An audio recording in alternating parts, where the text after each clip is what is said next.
إن الحمد لله نحمده ونستعينه ونستغفره ونعوذ بالله من شرور أنفسنا ومن سيئات أعمالنا من يهده الله فلا مضل له ومن يضلل فلا هادي له وأشهد أن لا إله إلا الله وحده لا شريك له وأشهد أن محمدا عبده ورسوله صلى الله عليه وسلم وعلى آله وصحبه ومن تبعهم بإحسان إلى يوم الدين يا أيها الذين آمنوا اتقوا الله حق تقاته ولا تموتن إلا وأنتم مسلمون يا أيها الناس اتقوا ربكم الذي خلقكم من نفس واحدة وخلق منها زوجها وبث منهما رجالا كثيرا ونساء واتقوا الله الذي تساءلون به والأرحام إن الله كان عليكم رقيبا يا أيها الذين آمنوا اتقوا الله وقولوا قولا سديدا يصلح لكم أعمالكم ويغفر لكم ذنوبكم ومن يطع الله ورسوله فقد فاز فوزا عظيما أما بعد فإن خير الحديث كتاب الله وخير الهدي هدي محمد صلى الله عليه وسلم وشر الأمور محدثاتها وكل محدثة بدعة وكل بدعة ضلالة وكل ضلالة في النار قال الله تعالى يا أيها الذين آمنوا إذا نودي للصلاة من يوم الجمعة فاسعوا إلى ذكر الله وذروا البيع ذلكم خير لكم إن كنتم تعلمون. تمام تعریفیں اس اللہ وحدہ لا شریک کے لیے ہیں کہ جو اکیلا ہے، جس کا کوئی شریک نہیں، جس کے سوا کوئی معبود برحق نہیں. انگنت درود و سلام ہوں ہمارے پیارے نبی محمد مصطفیٰ صلی اللہ علیہ وسلم کی ذات اقدس پر کہ جن کو رب کائنات نے امام الانبیاء خاتم النبیین اور رحمت للعالمین بنا کر کے بھیجا، اور جنہوں نے بھٹکی ہوئی انسانیت کو اس صراط مستقیم کی طرف گامزن کیا کہ جس کے اوپر چلنے کا انعام اللہ تعالیٰ کی وسیع جنتیں ہیں. میرے محترم بھائیوں، جمعہ کا دن بڑا عظیم دن ہوتا ہے. حدیث مبارکہ کے اندر ہے خیر یوم طلعت علیہ الشمس یوم الجمعہ فیہ خلق آدم وفیہ ادخل الجنہ وفیہ اخرج منها ولا تقوم الساعة الا فی یوم الجمعہ. رواہ مسلم. مسلم کی روایت ہے کہ جس کے اوپر سورج طلوع ہوتا ہے دنوں کے اوپر سب سے بہترین دن جمعہ کا دن ہے، اور جس کے اندر آدم علیہ السلام کو پیدا کیا گیا، اور اسی دن جمعہ کے دن آدم علیہ السلام کو جنت میں داخل کیا گیا، اور جمعہ کے دن ہی آدم علیہ السلام کو جنت سے نکالا گیا، اور قیامت بھی جمعہ کے دن قائم ہوگی. تو یہ افضل دن ہے. اسی طریقے سے ایک اور روایت کے اندر ہے آپ صلی اللہ علیہ وسلم نے فرمایا کہ جو سستی اور کاہلی کی وجہ سے 3 جمعے چھوڑ دیتا ہے اس کے دل پر اللہ تعالیٰ مہر لگا دیتا ہے. تو یہ بڑی عظیم وعید بھی ہے کہ ہم دیکھتے ہیں کہ وہ لوگ نمازیں پڑھتے نہیں. بہت سارے لوگ ایسے ہیں کہ جن کو پرواہ ہی نہیں ہوتی، اور کچھ ایسے لوگ بھی ہیں کہ جو صرف عید نماز پڑھتے ہیں اور ان کو جمعے کی بھی پرواہ نہیں ہوتی. حدیث مبارکہ کے اندر ہے کہ جو 3 دن جو ہے وہ 3 جمعے اگر وہ ایسے چھوڑ دیتا ہے سستی کی وجہ سے، اس کو کوئی مسئلہ نہیں ہے، بیمار نہیں ہے، کوئی پرابلم نہیں ہے، تو اللہ تعالیٰ اس کے دل پر مہر لگا دیتا ہے. اللہ اکبر، یہ کتنی سخت وعید ہے. اسی طریقے سے جمعہ جو ہے وہ کن پر جو ہے وہ فرض ہے. جمعہ ہر بالغ مرد مسلمان اور مقیم، اور اسی طریقے سے اس کے اوپر جو ہے وہ جمعہ جو ہے وہ فرض ہے. ہر عاقل بالغ مرد کے اوپر اور جو مقیم ہو اس کے اوپر جمعہ فرض ہے. اور جمعہ کن لوگوں کے اوپر فرض نہیں ہے؟ عورتوں کے اوپر جمعہ فرض نہیں ہے. جو عورتیں ہیں ان کے اوپر جمعہ کی نماز فرض نہیں ہے، وہ گھروں میں نماز پڑھ لیں، ان کے لیے بہتر ہے. اسی طریقے سے جو مریض ہے، جو مسجد کے اندر نہیں آ سکتا، اس کے اوپر بھی جمعہ فرض نہیں ہے. اسی طریقے سے جو مسافر ہے یعنی کہ حالت سفر کے اندر ہے، کسی اور شہر سے سفر کر رہا ہے، دوسرے شہر میں جا رہا ہے، تو اس کے اوپر بھی جمعہ وہ فرض نہیں ہے۔ اور چوتھا جو ہے وہ غلام، کہ جو آزاد آدمی نہیں ہے، غلام ہے، اس کے اوپر بھی جمعہ فرض نہیں ہے۔ تو یہ 4 ایسی کیٹیگری ہیں کہ جن کو جمعہ فرض نہیں ہے۔ نمبر 1 عورتیں، نمبر 2 مریض، نمبر 3 مسافر، اور نمبر 4 غلام۔ اس کے علاوہ جو مرد ہیں، جو مقیم ہیں اور آزاد ہیں، ان کے اوپر جمعہ جو ہے وہ مسجد میں آنا اس کے اوپر فرض ہے۔ اس طریقے سے ایک اور روایت کے اندر ہے، عن ابی سعید خدری رضی اللہ تعالیٰ عنہ ان رسول اللہ صلی اللہ علیہ وسلم قال غسل الجمعۃ واجب علی کل محتلم، متفق علیہ۔ یعنی کہ بخاری اور مسلم کی روایت ہے کہ جمعہ کا جو غسل ہے وہ ہر بالغ مرد کے اوپر واجب ہے۔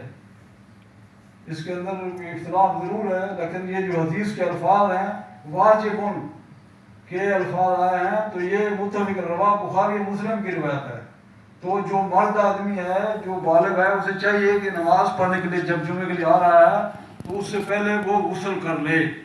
جیسے جس طریقے سے عام غسل کیا جاتا ہے، جو غسل جنابت کیا جاتا ہے، اس طریقے سے وہ غسل کر کے آئے۔ اس کے اندر اس حدیث کے اندر یہی اس طریقے سے معلوم ہو رہا ہے۔ تو زیادہ تر جو علماء کا قول یہی ہے کہ اس کو غسل کرنا چاہیے۔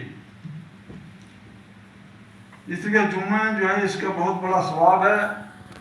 ابو ہریرہ رضی اللہ تعالیٰ عنہ فرماتے ہیں کہ رسول اللہ صلی اللہ علیہ وسلم نے فرمایا کہ فرشتے جمعے کے دن مسجد کے دروازے پر ٹھہرتے ہیں، ایک وہ رجسٹر لے کر کے، جس طریقے سے حاضری کا رجسٹر ہوتا ہے، بندے کی حاضری لگتی ہے، فالن ہوتا ہے جب تو اس بندے کی حاضری پکاری جاتی ہے، تو ایسے ہی رجسٹر لے کر کے فرشتے جمعے کا دن وہاں کھڑے ہوتے ہیں۔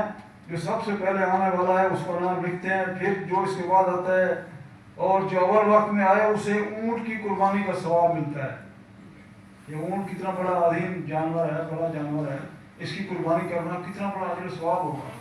جو مسجد میں پہلی گھڑی میں آتا ہے اس کو اتنا ثواب ملتا ہے اونٹ کی قربانی کے برابر۔ جو دوسری گھڑی میں آئے اسے گائے کی قربانی کے برابر ثواب ملتا ہے، اور جو تیسری گھڑی میں آئے اسے دمبا یا بکرے کی قربانی کا ثواب ملتا ہے، اور جو چوتھی گھڑی میں ہے اسے مرغی صدقہ کرنے کا ثواب ملتا ہے۔ جو اس کے بعد آئے اس کو انڈا صدقہ کرنے کا ثواب ملتا ہے۔ پھر جب امام آ جاتا ہے تو فرشتے خطبہ سننے کے لیے مسجد میں حاضر ہو جاتے ہیں۔ جب خطبہ شروع ہوتا ہے تو پھر وہ اپنا فرشتے جو ہے وہ نام لکھنا بند کر دیتے ہیں۔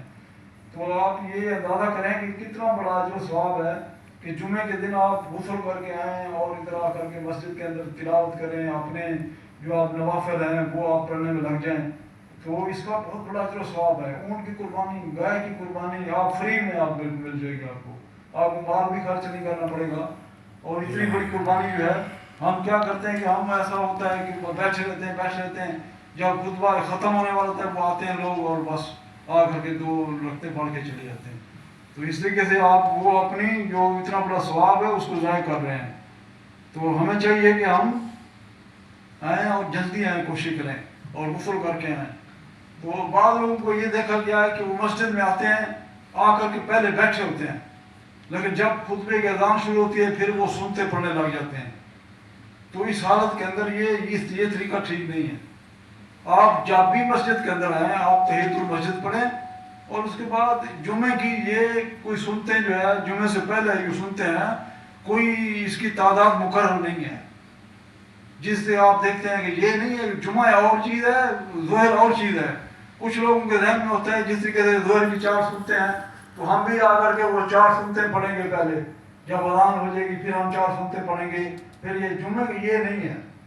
جمعے کے دن جو ہے آپ جب بھی آئیں آپ تحیۃ المسجد تو آپ نے پڑھنی ہے لازمی، کیونکہ اللہ کے نبی صلی اللہ علیہ وسلم نے فرمایا کہ جو بھی بندہ مسجد کے اندر داخل ہوتا ہے بیٹھنے سے پہلے اس کو چاہیے کہ صلی رکعتین، اذا دخل احدکم المسجد فلا یجلس حتی صلی رکعتین، کہ جب بھی آپ مسجد کے اندر آتے ہیں تو بیٹھنے سے پہلے آپ نے، نبی صلی اللہ علیہ وسلم کا حکم ہے کہ 2 رکعتیں پڑھ کر کے بیٹھیں۔ یہ تحیۃ المسجد ہے۔ جمعے کے دن آپ آئے ہیں وہ تحیۃ المسجد تو آپ نے پڑھنی ہے۔ اس کے بعد آپ جتنی آپ کو توفیق ہے، آپ 2 پڑھنا چاہتے ہیں، 4 پڑھنا چاہتے ہیں، 6 پڑھنا چاہتے ہیں، کوئی تعداد مقرر نہیں ہے، آپ پڑھتے رہیں۔ اور پڑھ لیں آپ۔ اس کے بعد جب خطبہ کی اذان شروع ہوتی ہے پہلے بیٹھے ہوئے ہیں پھر وہ سنتے پڑھنے شروع کر دیتے ہیں، یہ طریقہ صحیح نہیں ہے، یہ طریقہ جو ہے وہ جائز نہیں۔ پھر آپ کو خطبہ آ کر پہلے آپ بیٹھے ہوئے آ کر کے تو آپ نے خطبہ سننا ہے، لیکن آپ اگر کوئی بندہ ایسا ہے کوئی مجبوری ہے اس کی کوئی ڈیوٹی پہ تھا کہیں اور مسئلہ تھا، اس کو جب خطبہ شروع ہو گیا وہ بندہ آیا ہے مسجد کے اندر تو اسے چاہیے کہ وہ 2 رکعتیں ضرور پڑھے تحیۃ المسجد، چاہے خطبہ بھی ہو رہا ہے تو اس نے 2 رکعتیں پڑھنی ہیں وہ تحیۃ المسجد میں۔ اس کی دلیل کیا ہے؟ حضرت جابر بن عبداللہ رضی اللہ تعالیٰ عنہ سے روایت ہے کہ جمعے کے دن ایک شخص اس وقت مسجد میں آیا کہ جب نبی صلی اللہ علیہ وسلم خطبہ ارشاد فرما رہے تھے، اور اس بندے کا نام تھا سلیق غطفانی۔ سلیق غطفانی رضی اللہ تعالیٰ عنہ آئے اور نبی کریم صلی اللہ علیہ وآلہ وسلم خطبہ ارشاد فرما رہے تھے اور وہ آ کر کے بیٹھ گئے۔ تو اللہ کے نبی صلی اللہ علیہ وسلم نے خطبے کے دوران ہی اس سے کہا کہ آپ نے 2 رکعتیں پڑھی ہیں؟ انہوں نے کہا نہیں۔ آپ صلی اللہ علیہ وسلم نے فرمایا قم کھڑے ہو جاؤ اور 2 رکعتیں آپ جلدی سے پڑھ لو، جو اس میں آپ تخفیف کرو، یعنی کہ 2 جو چھوٹی چھوٹی رکعتیں آپ پڑھ لو۔ تو یہ ہے کہ آپ خطبہ بھی ہو رہا ہے، آپ آئے ہیں مسجد کے اندر، آپ بیٹھنا ہے آپ نے، تو آپ لکھنے آپ نے 2 رکعتیں پڑھنی ہیں، یہ آپ یاد رکھیں۔ اسی طریقے سے جب آپ خطبہ یہ ختم ہو جاتا ہے، نماز ختم ہو جاتی ہے، اس کے بعد جو جمعے کی سنتے ہیں نبی کریم صلی اللہ علیہ وسلم 4 بھی ثابت ہیں اور 2 بھی ثابت ہیں۔ وہ 4 رکعتیں آپ صلی اللہ علیہ وسلم پڑھا کرتے تھے جب جمعہ ختم ہو جاتا تھا، یہ 2 سنتے جو ہیں 4 سنتے ہیں۔ اسی طریقے سے 2 سنتے بھی ثابت ہیں۔ حضرت عبداللہ بن عمر رضی اللہ عنہما سے روایت ہے کہ نبی صلی اللہ علیہ وسلم گھر جا کر کے 2 سنتیں ادا کرتے تھے۔ جس دن آپ صلی اللہ علیہ وسلم مسجد میں نہیں پڑھتے تھے، گھر میں جاتے تھے صرف 2 رکعتیں ادا کرتے۔ تو اگر آپ نے مسجد کے اندر یہ علماء کرام نے فقہاء نے اس کے اندر تصدیق کی ہے کہ اگر آپ مسجد میں پڑھیں گے جمعے کے بعد تو آپ 4 رکعتیں پڑھیں گے، 2 رکعتیں کر کے 4 رکعتیں آپ پڑھیں گے، یہ آپ کی سنتیں ہو جائیں گی۔ اور اسی طرح اگر گھر میں جا کر آپ نے پڑھنی ہے تو 2 رکعتیں پڑھ لیں، یہی آپ کے لیے کافی ہیں۔ تو یہ ہے، یہ جمعے کی نماز ہے۔ تو اس کا ظہر کی نماز سے کوئی تعلق نہیں ہے کہ ظہر کے بعد 2 رکعتیں ہیں تو ہم بھی 2 ہی پڑھیں گے۔ یہ ابھی کریم صلی اللہ علیہ وسلم نے مسجد کے اندر 4 پڑھی ہیں اور گھر میں اگر جا کر کے آپ نے پڑھنی ہے تو صرف 2 رکعتیں پڑھیں گے۔ تو یہ اس طریقے سے ثابت ہے۔ تو اور دوسرا یہ ہے کہ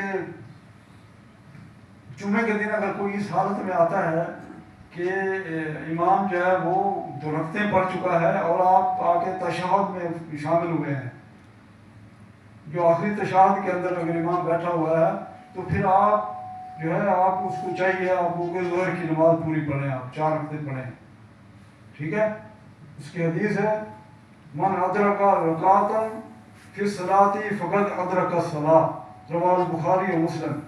اس کی دلیل یہ ہے کہ جس کو 1 رکعت مل گئی اس کو نماز مل گئی، لیکن جس کو بندہ جو آپ تحیۃ میں آپ بیٹھے ہیں تشہد کے اندر امام بیٹھا ہوا ہے آپ شامل ہوئے ہیں تو پھر آپ کو جمعہ نہیں پڑھنا بلکہ آپ نے 4 رکعتیں آپ نے پڑھنی ہے ظہر کی جو نماز ہے، پھر آپ ظہر پڑھیں گے۔